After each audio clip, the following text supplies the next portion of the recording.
ପରେ ମଧ୍ୟ 16 ମାସ ଅତିକ୍ରମ କରିସାରିଲାଣି। ଏ ସରକାର ଝୁଡିଏ ମାଟି କୋଟି ପକେଇ ନାହାନ୍ତି। ଲୋକମାନେ ଅନୁଭବ କରିଛନ୍ତି ଯେ ନବୀନ ବାବୁ ସରକାର ଯୋଜନା ଏକ ଜନହିତକର ଯୋଜନା, ସେ ଯୋଜନାକୁ ବନ୍ଦ କରି ବିଜେପି ସରକାର जो आयुष्मान भारत आनी ताधे लोक हंतसंत होती लोक अनुभव कर।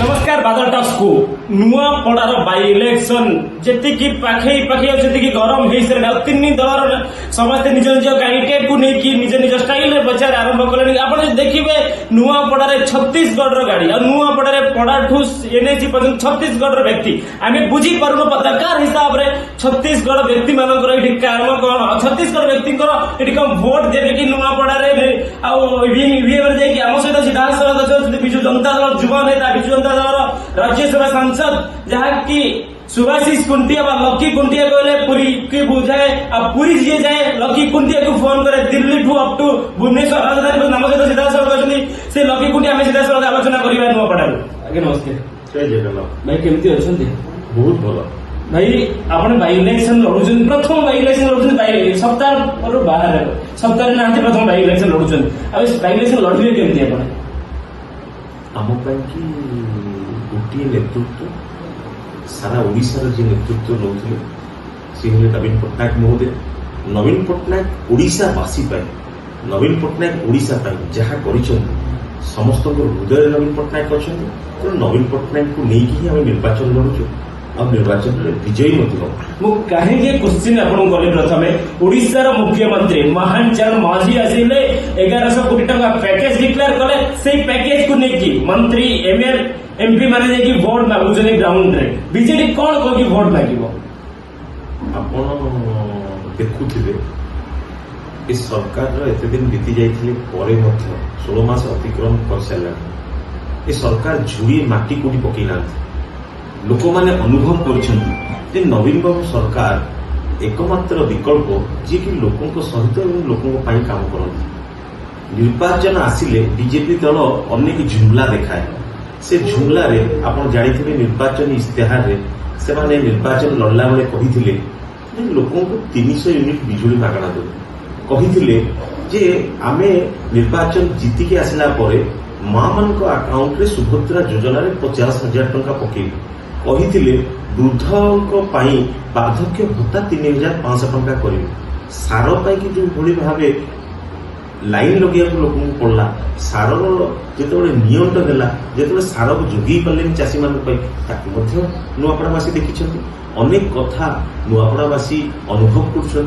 विजु स्वास्थ्य कल्याण योजना एक जनहितकर योजना से योजना को बंद कर बीजेपी सरकार जो आयुष्मान भारत आनी ताधे लोक हंतसंत होती लोक अनुभव कर। तेणु लोक मैंने जानते सुख दुख साथी किए गरीब खटिकिया मूल्यांकर पेट चिन्हवा लोक किए एवं चाषी परिवार दरदी मनुष्य किए से एवं जो कृषि भित्तिक जगह ये आप देखुवे इच्छापुर जो डैम से डैम फल हजार हजार एक जल जो लोक मैंने 2 फसल धान कर मका कर कपा कर तो जो कृषक भाईटी तार बेनिफिट हूँ जीवन जीविका काटापी पेट को 2 बड़ा खाद्य देवाई नवीन पट्टनायक तार व्यवस्था कर से लोक कौन विकास सहित जीवनी तेणु से विकास कहीं कहूँ बारंबार प्रेसमिट करी कांग्रेस और बीजेपी कहते 24 वर्ष सरकार नवीन बाबू कैंडिडेट मिले योग्य प्रार्थी मिले नुआपड़ार अत दिन 30,000 ऊर्ध भोट आनी मैडम कैंडिडेट कले आप देखु आज्ञा सर्वप्रथम कथा मुझे माँ मान को गुरुत्व देते तेणु नवीन बाबू सरकार सदाबले महिला हेले अग्राधिकार जदि घर माँ आगे घर महिला माने स्वावलंबी हेबे ताहले देश आगे से नवीन बाबू सदाबले वार्ता देते से महिलार सभानेत्री जी प्रार्थी कर। द्वितीय कथा आप जो कथा कहते बाहर लोक पश्चिम ओडिशार लोक तेणु आप जानी सी अटा विराटा है बरगढ़ यही नुआपड़ा है मामू घर ये भाणीजी ठिया नुआपड़ावासी गर्वर कथा भाणीजी ठिया घर मानक साधारण भाव भणजा भाणीजी आदर बहुत अधिक तेणु ये नुआपड़ा अंचल भाणीजी हिसाब से स्नेहागिरी छुरिया ठिया एक महिला हिसाब से ମା ମାନଙ୍କୁ ସମ୍ମାନ ଦେବା ପାଇଁ ନବୀନ ବାବୁ ପ୍ରାର୍ଥୀ ଦେଇଛନ୍ତି। ଆଉ ଯୋଉ ବିରୋଧୀ ଦଳ କଥା ଆପଣ କହିଲେ, ବିରୋଧୀ ଦଳଙ୍କ କାମ ହେଲା ବିରୋଧ କରିବା। ଆପଣ ଦେଖନ୍ତୁ ଯୋଉ ବିରୋଧୀ ଦଳ ପ୍ରାର୍ଥୀ ପାଇଲେନି ବୋଲିକା ସେମାନେ ବିଜୁ ଜନତା ଦଳର ଯିଏ ବିଧାୟକ ଥିଲେ ତାଙ୍କର ଯୋଉ ପୋଷ୍ୟପୁତ୍ର କରିଥିଲେ ତାଙ୍କର କ୍ୟାଣ୍ଡିଡେଟ୍ ଯେତେବେଳେ ଶୁଣିଲେ ଯେ ସେ ନିଜେ ତାଙ୍କ ମୁହଁରୁ କହିଲେ ମୁଁ ବିଜୁ ଜନତା ଦଳ ପ୍ରାର୍ଥୀ ହେଉଛି, ତାଙ୍କୁ କିଛି ଅର୍ଥ ଲୋଭରେ ନେଇଛନ୍ତି। ତେଣୁ ଲୋକମାନେ ଜାଣିଛନ୍ତି ଯେ ବିଜୁ ଜନତା ଦଳ କୋଉଥିରେ ଭୟଭୀତ ନୁହଁ। ବିଜୁ ଜନତା ଦଳ ସଦାବେଳେ ଲୋକଙ୍କ ସହିତ ଅଛି, ଲୋକଙ୍କ ପାଇଁ ଅଛି, ଲୋକଙ୍କ ପାଇଁ କାମ କରୁଛି। ଆପଣ ନବୀନ ବାବୁଙ୍କ ଉପରେ ଲୋକଙ୍କର ଆସ୍ଥା, ଭରସା ଓ ବିଶ୍ୱାସ ଅଛି। ଆପଣଙ୍କର ଯୋଉ ଟିକେଟ 2 ଜଣ ନବାର ଥିଲା, ମନୋଜ ମିଶ୍ର କଥା କୁହନ୍ତୁ, ଅବନୀ ଯୋଶୀ କୁହନ୍ତୁ, ଏମାନେ ରେସ୍ରେ ଥିଲେ, ନବୀନ ନିବାସରେ ଯାଇଥିଲେ, ଏମାନେ କୁଆଡେ ଯୁକ୍ତରାଷ୍ଟ୍ର ଭୂମିକାରେ ରହିବେନି ତ? ଆଜ୍ଞା ଦେଖନ୍ତୁ, ନୂଆପଡ଼ାରେ ଆପଣ ଦେଖୁଥିବେ ଅବନୀ ଯୋଶୀଙ୍କ କଥା କହିଲେ, ଯିଏ ସଭାପତି ଅଛନ୍ତି ଜିଲ୍ଲାର, ମନୋଜ ମିଶ୍ରଙ୍କ କଥା କହିଲେ ଯିଏ କୋନା ବ୍ଲକର ଦାୟିତ୍ୱରେ ଅଛନ୍ତି। 2 ଜଣ ଯାକ ନବୀନ ବାବୁଙ୍କ ସହିତ ଅଛନ୍ତି, ନବୀନ ବାବୁଙ୍କ ପାଇଁ କାମ କରୁଛନ୍ତି। ତେଣୁ ଲୋକ ଅନେକ କଥା କହିବେ, ସେ କଥାର କିଛି ମୂଲ୍ୟ ନାହିଁ।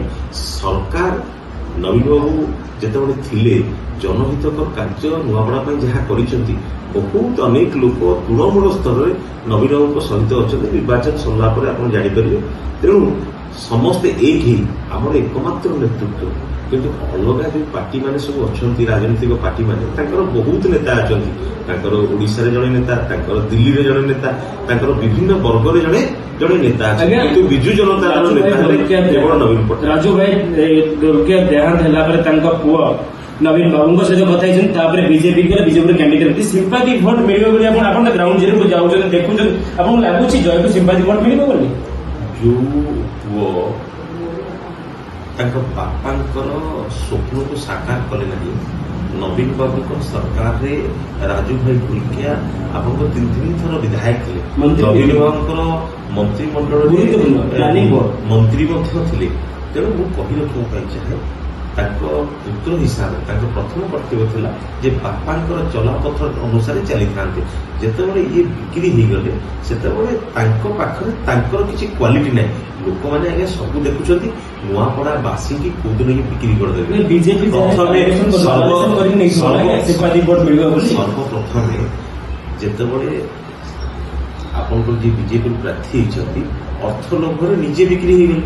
ତେଣୁ ନୂଆପଡ଼ାବାସୀ ଜାଣିଛନ୍ତି କି ନୂଆପଡ଼ାବାସୀ କୋଉଦିନ ବିକ୍ରି କରିଦେବ। ତେଣୁ ନୂଆପଡ଼ାବାସୀ ମାନେ ହେଲେ ସ୍ୱାଭିମାନୀ ମାଟିର ଲୋକ। ତେଣୁ ଯିଏ ସ୍ୱାଭିମାନ ଯାହାର ଅଛି ସେ ଲୋକ କେବେ ବିକ୍ରି ହବା ଲୋକ ନୁହଁ। ସେ ଉଚିତ ଜବାବ ଆଜ୍ଞା ଦେବେ 11 ତାରିଖରେ ସ୍ନେହାଗିରି ଛୁଡ଼ିଆକୁ ଭୋଟ ଦେଇକି। ପ୍ରଦେଶ କଂଗ୍ରେସର ସଭାପତି ପିସି ଭକ୍ତ ଚରଣ ଦାସ ବାରମ୍ବାର ପ୍ରେସମିଟ୍ କରିକି କହୁଛନ୍ତି ଏଠି 96,000 ଉର୍ଦ୍ଧ୍ୱ ଭୋଟ ଆଦିବାସୀ ଭୋଟ ଅଛି। ଆଉ ଆଦିବାସୀ ଭୋଟ ନିହାତି ଭାବରେ କଂଗ୍ରେସକୁ ଯିବା। କଂଗ୍ରେସର କ୍ୟାଣ୍ଡିଡେଟ୍ ହଉଛନ୍ତି ଆଦିବାସୀ ନେତା, ଆଉ ଆଦିବାସୀ ନେତା ଘାସିରାମ ମାଝୀ ବୋଲି ସିଧାସଳଖ କହୁଛନ୍ତି। ଆଉ ଆଦିବାସୀ ଭୋଟ କଣ ଯିବ ବିଜେଡି? ମୁଁ ଆପଣଙ୍କୁ କହି ରଖିବା ପାଇଁ ଚାହେଁ, ବିକାଶର ଚିହ୍ନ ହେଲା ଶଙ୍ଖ ଚିହ୍ନ। ଭୋକ ବିକଳରେ ସେ ତାଟିଆ ସବୁ କାମୁଛନ୍ତି। ସେ ଜାଣିଗଲେଣି ତାଙ୍କର ପରାଜୟ ସୁନିଶ୍ଚିତ।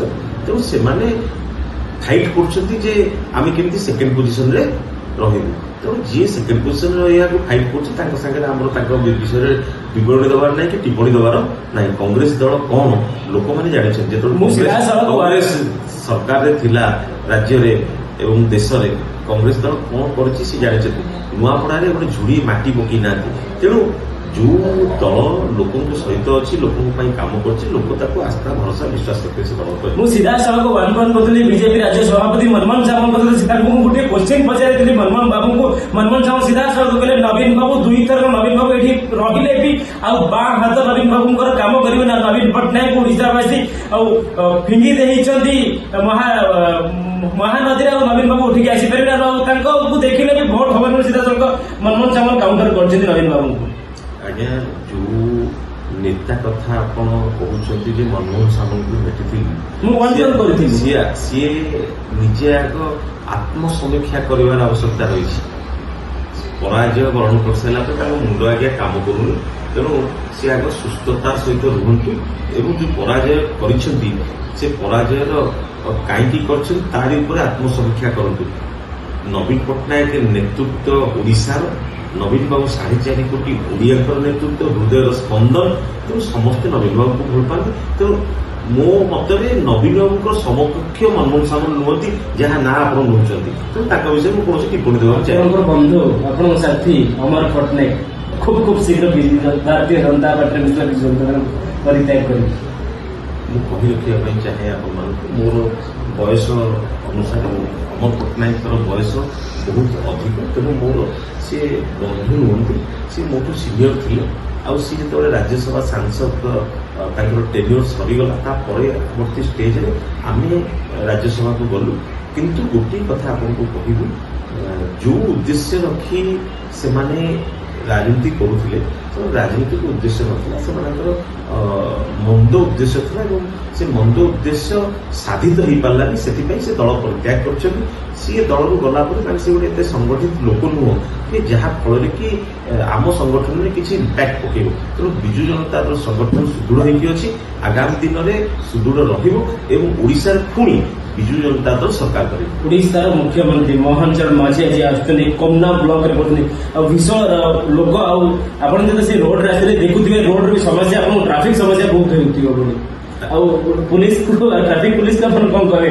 ମୁଖ୍ୟମନ୍ତ୍ରୀ ଆସୁଛନ୍ତି, ସାଧାରଣ ଲୋକ ହଇରାଣ ହଉଛନ୍ତି ବୋଲି କଣ ବିଷୟରେ କହିବେ? ଦେଖନ୍ତୁ ଆଜ୍ଞା, ଆପଣ ଯାହା ପଚାରୁଛନ୍ତି ଆପଣଙ୍କ ମୁହଁରେ ନିଜେ ଆପଣ ଉତ୍ତର ଦେଇ ଦେଉଛନ୍ତି। ନବୀନ ପଟ୍ଟନାୟକ ମହୋଦୟ ଆସିଲେ କମନାକୁ, ସଭା କଲେ, ଆପଣଙ୍କର ଉପନିର୍ବାଚନ ସଭା କଲେ। ସେ ସଭାରେ ହଜାର ହଜାର ସଂଖ୍ୟକ ଲୋକ ଯୋଗ ଦେଲେ ନବୀନ ବାବୁଙ୍କୁ ଦେଖିବା ପାଇଁ, ମାନେ ଖୁସିର ସହିତ ଆସିଲେ ଯେ ନବୀନ ବାବୁଙ୍କୁ ଟିକେ ଦେଖିବୁ, ନବୀନ ବାବୁଙ୍କ ସହିତ ଟିକେ କଥା ହେବୁ। ଆଜି ଯେତେବେଳେ ମୁଖ୍ୟମନ୍ତ୍ରୀ ଆସୁଛନ୍ତି, ତାଙ୍କୁ କ'ଣ ଜାଗା ମିଳିଲାନି?